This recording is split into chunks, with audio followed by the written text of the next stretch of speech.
better not be lying to me about this, everyone.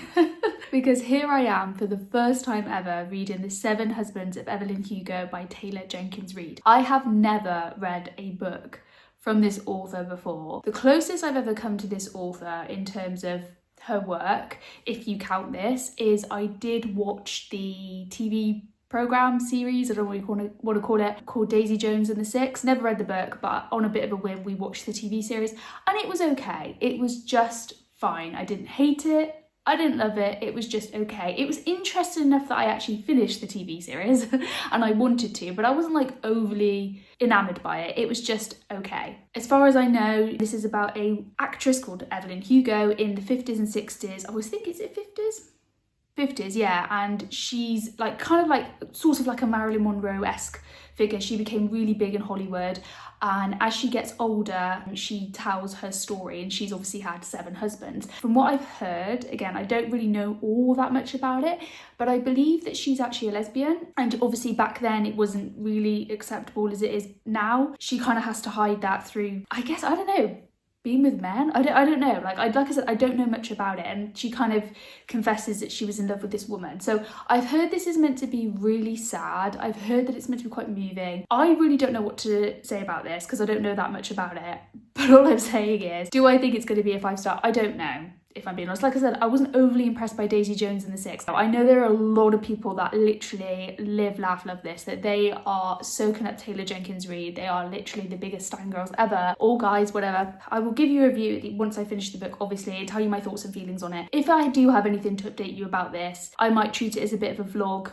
If there's anything to update you, if I've read a specific bit, scene, character, chapter, I don't know, and I really just in the moment need to speak to you about it, then I will maybe do it as like a kind of bit of a vlog. So I don't know yet. I'm just gonna see how I get on with it. It might just be that you won't see me now until I finish the book, and then I give you an in-depth review on how I felt. But I feel like this deserves its own video just because I know how popular this is, or at least was. I know I'm very behind on this, as always with me. It says it was first published in 2017. It's actually a really old book now, but I know it was huge when it came out. It was literally everywhere. You better not be lying, guys. You better not. Is it my sort of thing?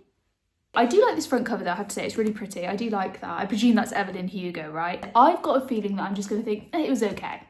I don't think I'm going to love it. I don't think I'm going to hate it. I honestly predict a 3-star, maybe a 4-star. I don't know, but then I do cry. If you know me and you know my channel, you know I cry easily. So I don't know, stay tuned and I'll update you when it's time to update you.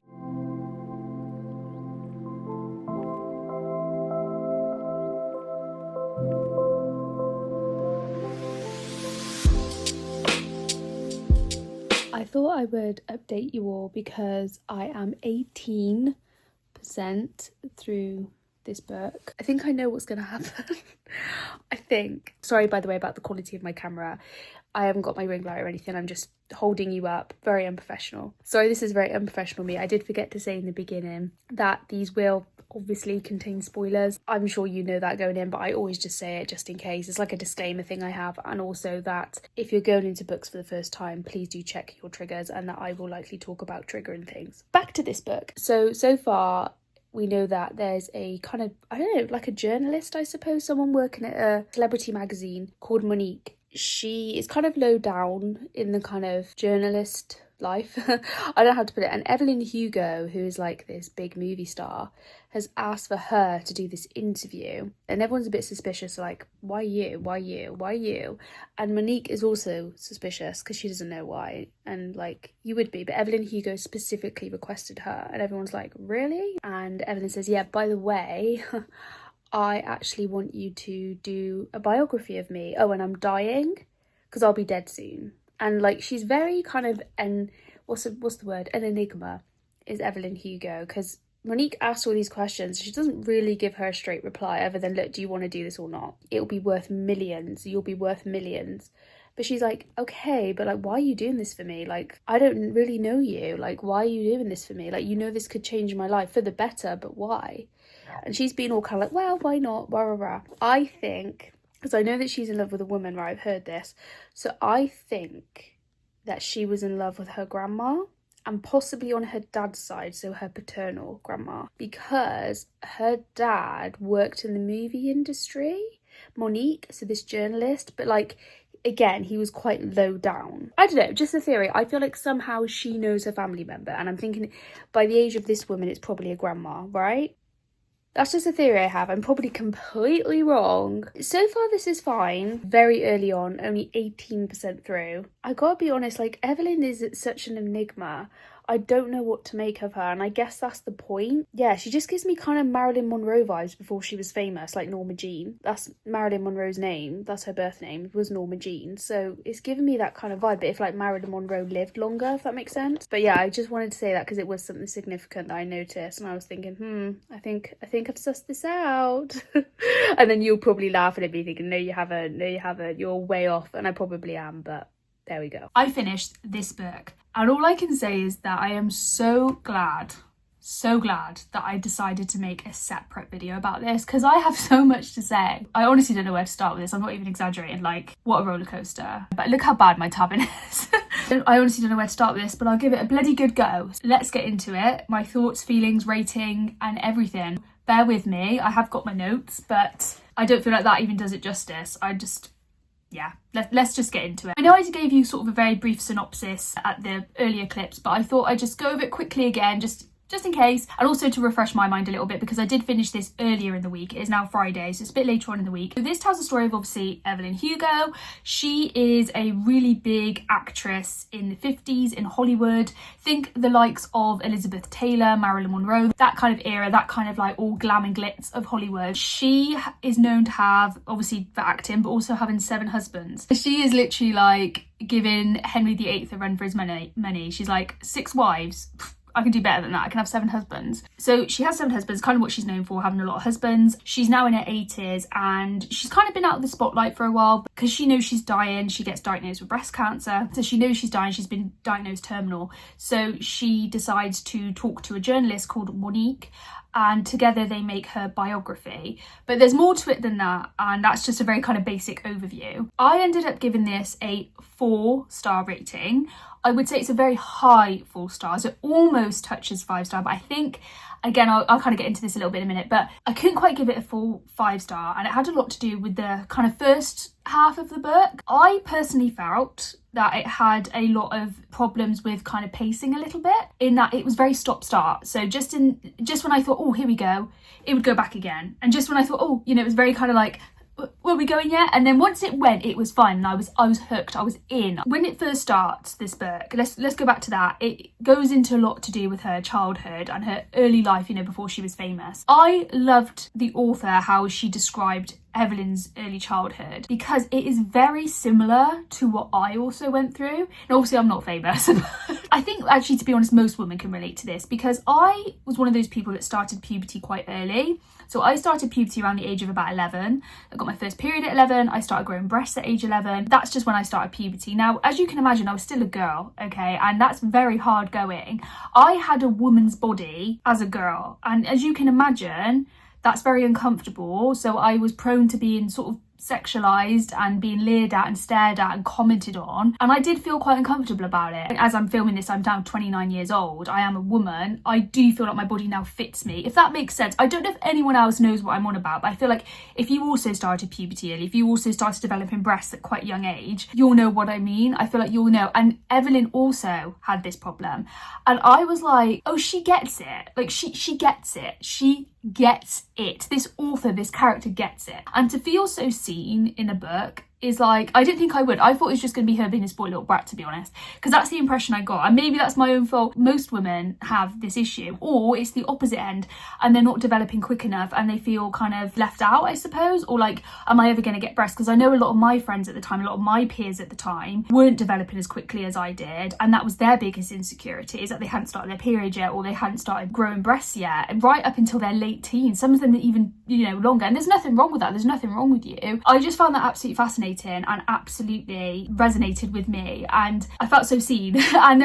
I think there was something, if I read, so I've tabbed it, and there was something she said, I'm gonna try and find it. Grown men were watching me walk down the street, and some of the girls in my building didn't want to hang out with me anymore. It was a lonely business, motherless, with an abusive father, no friends, and a sexuality in my body that my mind wasn't ready for. It's almost like she's like, it's not my fault, I'm so beautiful. But it's like, I get what she's trying to say. I understand understand her and I understand that feeling. I just thought her sexuality, her kind of like feeling uncomfortable with that, but she soon comes to kind of use that to her advantage, so to say. Now we have to talk about Evelyn Hugo as a character as well, because my gosh, I still don't know. I still don't know how I feel about her. I don't know. Do I love her? Do I hate her? I don't know. I don't know. I think this is intentional by the author. She frustrated me, especially in that first half. Like, she was such an enigma. She was really feeding Monique breadcrumbs. She was feeding this journalist breadcrumbs, and this journalist was like, come on, I need more from you, you know, I need more. And it was like, she was like, maybe not, and I was like, Evelyn, come on, we need the details now. And eventually she does get into it, and I can see why maybe she was a bit hesitant at the start. The way that she's described this character, I'm like, wow, I get the hype around her. Like, in this world, you can really believe that she is a celebrity, that she is someone in kind of to be revered, to be worshipped, to be kind of admired. For example, this is how I think Monique describes her. So it says, there is no denying that she's a stunningly beautiful woman. People often talk about her straight, thick eyebrows and her blonde hair, but I can't take my eyes off her bone structure. Her jawline is strong, her cheekbones are high, and all of it comes to a point at her ever so swollen lips. Her eyes are huge, but not so much round as an oversized almond shape. Her tan skin next to her light hair looks beachy but also elegant. I know it's not natural, hair that blonde with skin that bronze, and yet I can't shake the feeling that it should be, that humans should be born looking like this. What a description to describe someone. I hope that someone would describe me that way. I don't think they would. You can sort of see here what she's meant to look like, and very kind of Marilyn Monroe-esque, I think, with the kind of blonde curls like that. And I do believe Evelyn's of Cuban descent. Oh, I just hit myself. I think she dyes her hair blonde. I can't remember now, but she has these kind of like quite thick, dark eyebrows that are kind of straight, and it's kind of like her signature look. I have heard that this is getting an adaptation into a film, so I am so invested in who they're going to cast for all these characters, but especially Evelyn Hugo, because I'm like, they're going to have to do a lot of makeup and all the rest of it, and real style makeup clothes is going to have to be really like on it. They're gonna have to get the best stylist, makeup artist, whatever in town, because her look is so kind of unique, but yet is. Like, Evelyn was her own person, so she could just be like, here you go, here she is, and you'd be like, wow. And that's so powerful that she was able to write Evelyn like that. So I will give the author a lot of props for the way that she really introduced these characters and made these characters stay with us. So this is a very kind of heavy character book. This is literary fiction at its finest, I think. These are really heavy on characters, and it is a character story. I will say that was also one of my criticisms, was that it was a bit too character heavy, and I do like good character stories. I do prefer that, but even I like a little bit of a mix sometimes, or like, I don't know, I just felt like, for me personally, I know some people wouldn't agree, but I felt like it was a little bit heavy with that at times. Now, Evelyn is also bisexual. That's how she identifies, that's what she calls herself, and obviously back then in the 50s that wasn't really accepted. She has a lover called Celia. Now Celia is a lesbian, and that's how she identifies throughout the book, because obviously again this is set in the 50s where that wasn't really accepted. So all of these people, all these friends, they all have like lavender marriages. If you don't know what a lavender marriage is, it's when you both marry each other knowing you're both gay, but it's just to keep up appearances, so to say. Celia and Evelyn continue to be lovers for a while, but Celia is interesting in that she kind of is somewhat biphobic towards Evelyn. She does come to accept it eventually, but she's quite closed off in her mindset towards that, which I find interesting. I do like how they explore that, and I think the author did a good job of exploring that. I think the author did a good job of trying to like show why she maybe felt that way. Although it's not obviously acceptable, you could see why Celia felt the way she did, and although you didn't agree with it, it's like, do you see what I'm trying to say? Like, you kind of got why she would think that way. Celia and Evelyn's relationship, I know there are a lot of stands out there that really ship these two, but I'm going to be honest, and this again did affect my rating slightly, I didn't like them as a couple that much, and that is just because of the first half of this book. I felt like, again, this is me, I know a lot of people wouldn't agree, but I just feel like when they first met, they were kind of almost enemies to lovers in a way, a little bit, and I thought, oh, okay, is this what this is about? And I was getting a bit like, oh, is this going to be what this is? And obviously their relationship does develop, but I just felt like it was a bit too quick. You've got to think of the time period this is set in. But would you be so kind of open about that so early on, especially, you know, in this time period, especially being the big actresses that you are? And then I also felt that their relationship was, for the most part, extremely toxic. I just didn't think they were really a good match together, and I think that was kind of the whole point. However, when they do grow up, they kind of realise that, and they realise that they're two very kind of stubborn women, and two very kind of, they know what they want from life women. They're very confident, they're very self-confident for the most part, but when it comes to their relationship, it's the one part where they actually feel quite insecure. They're not quite sure because they're both so similar. There's a lot to say about their relationship. I even feel like their relationship is a completely separate video because their relationship is very complicated. I just don't think they were right for each other, and I think eventually they kind of figure that out. But they did have a cute relationship. They obviously did love and care for each other, and I really did like that. I thought the spicy scenes, the steamy, it wasn't spicy really, but I think their steamy scenes or, you know, intimate scenes were done really well. Usually, like, I'm kind of gunning for the gay couple, but this one was like, you guys are kind of toxic. That's not to say that I didn't like what they had. I just don't know if they were necessarily meant to be long-term lovers. They had a lot of obstacles in the way to be together. So maybe if they didn't have so many obstacles, maybe they would have been better together. Just from this alone, I'm not sure. I'm just not sure. I like that they kind of just got each other, like almost from the start. Like Celia sees Evelyn. She's like, I know what you're about. And she's the only one to really call her out. And I think that's probably what causes the conflict, because Evelyn really hasn't had someone call her out on her shit before, quite like Celia has, and vice versa, to be honest. Theirs is a very complicated relationship. There's a man in this book, and I think you're gonna know as soon as I say this. Harry Cameron. Harry Cameron is honestly, I'm getting quite emotional, one of my probably favourite book characters that I've read so far this year. Harry Cameron. What a man. He is gay. He has to hide this because of the time period. I think he was like a producer, but he knew Evelyn from like way back. He was on her first film with her. They ended up getting married, obviously lavender marriage. He was in love with someone. This person died. It was Celia's husband. He loved Evelyn, but I don't mean in a romantic way.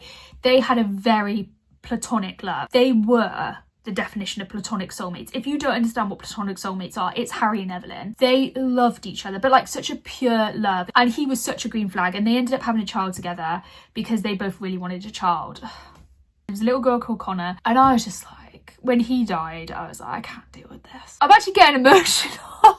He was literally her rock. Celia, yeah, but he was like ride or die for her, because I think they both had similar experiences. They both kind of just got each other on a kind of just unspoken way. Like they just got each other. Harry and Evelyn were just, they were beautiful. I'm more worried about how they cast Harry than they cast Evelyn, because honestly, Harry Cameron is the greenest green flag. He is the flag to her dress. Do you know what I mean? Like, he is the greenest green grass flag you have ever seen. He is literally flying the flag for green flags. He is just beautiful character. There's no flaws with him. Maybe that is a flaw, actually. He has, well, at least I couldn't see flaws. He did start drinking towards the end, and he had some of his own personal issues, but you kind of got why he was like he was. I don't think he was being particularly unreasonable. He still like tried to be a dad to Connor. Anyway, that's probably a separate video, because honestly I could go on and on about Harry, and this book isn't really even about him, it's about Evelyn. I did find myself getting quite intrigued though every chapter. Like once it got to like chapter maybe 5 or something, I remember thinking like, I actually want to know who her next husband is now. Because at first I thought, oh, this is just going to be like,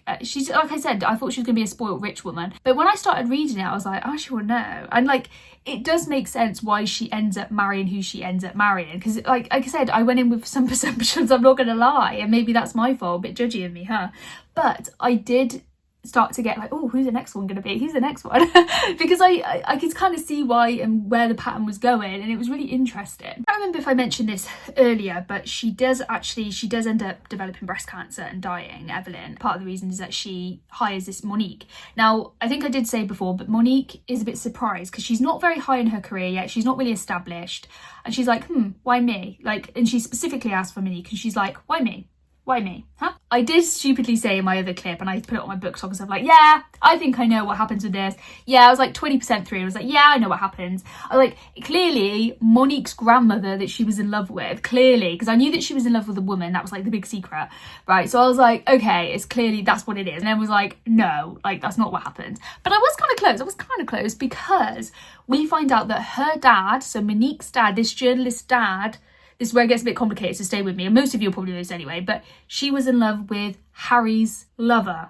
So that was Harry's lover after her first husband died. I know, it's a bit complicated. I gasped.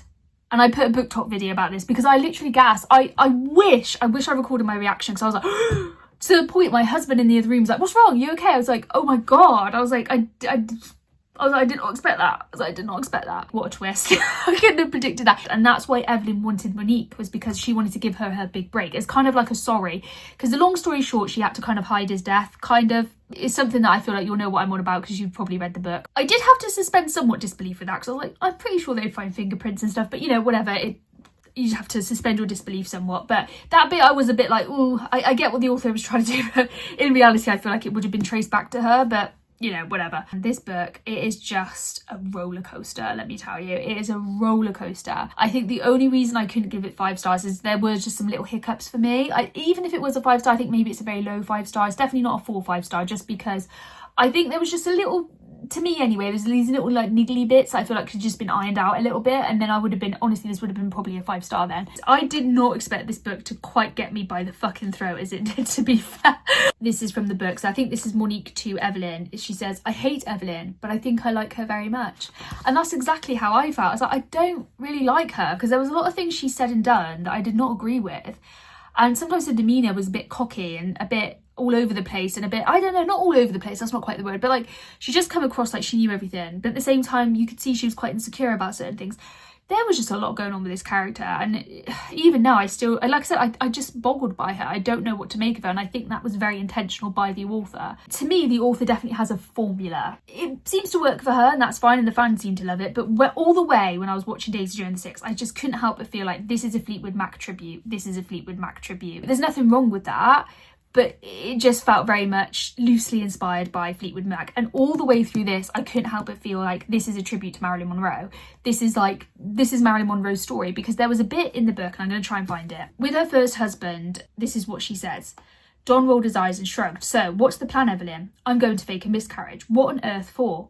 They'll hate me and probably lose respect for you if they think I won't give you a baby, I said, despite the fact that it was exactly what was going on between us. As soon as I read that, I did roll my eyes a little bit, and this is more towards the start of the book, because I'm going to be honest with you, I was like, really? Are we going down that route? Because if you know anything about Marilyn Monroe, well, the story is, I don't know how true or accurate this is, but she really wanted a child, and she was unable to have children for whatever reason. I think nowadays we would say that she has endometriosis, but obviously back then it wasn't really as well known. So it's believed that she may have had that, which obviously, if you have endometriosis, it can be harder to conceive children naturally. It was believed that she may have had that, and she was known to have a few miscarriages in her time.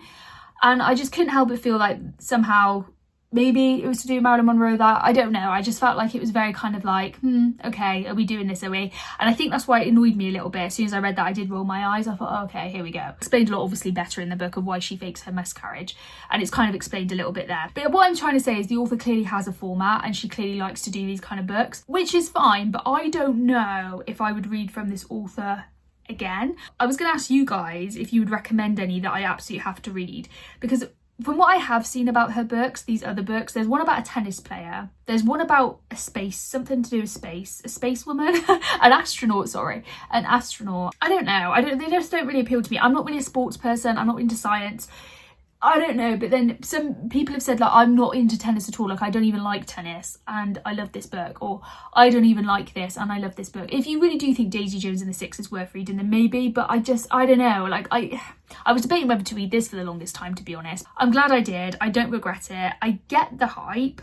Do I think it was maybe overhyped? Maybe slightly, just slightly. I think it was maybe slightly overhyped at the time. I don't have a massive problem with it. I get why people like it. I get why it's adored and loved. I did have a good time with this. It was a bit of a roller coaster, especially that second half, and especially more towards the end. I was really like eating this book up. Like I was like, I couldn't get enough of it. One thing I forgot to mention as well is these clearly have quite strong themes throughout the book. But I think the theme that really stuck out to me was ego. I think that was the biggest theme in this book. How ego can be good for us. It helps to drive us. It helps to motivate us. It can actually be good having your ego, but it's also, you need to keep your ego in check. We all should have egos. So our egos is actually good for us. It's when we don't check in on it, if that makes sense. If we're getting too cocky, if we're getting too ambitious, and that's what I mean, it also shows that side of it. And to me, it just screamed ego, this book. This book was all about keeping up appearances and doing the best because you feel like that's what people were like, and it was all very egotistical. Whew, I think that's all I have to say about it for now. I am kind of speechless because I feel like, again, I've said what I can about this book, but even that I feel like still not enough. I genuinely mean this. Would love to know what you think about this book and what your favourite Taylor Jenkins Reid book is. If there are any books that you really do think I would get on with, then let me know and I might consider them. If you really think, no, you have to read this, you literally have to, I'll be like, okay, fine, fine, you've convinced me. I'm genuinely really excited to see the adaptation. I think it would benefit better from a TV series. I haven't heard any more about it other than it's going to be possibly a film on Netflix. I have heard it's got cancelled now though, so I don't know. It's all rumours at this point.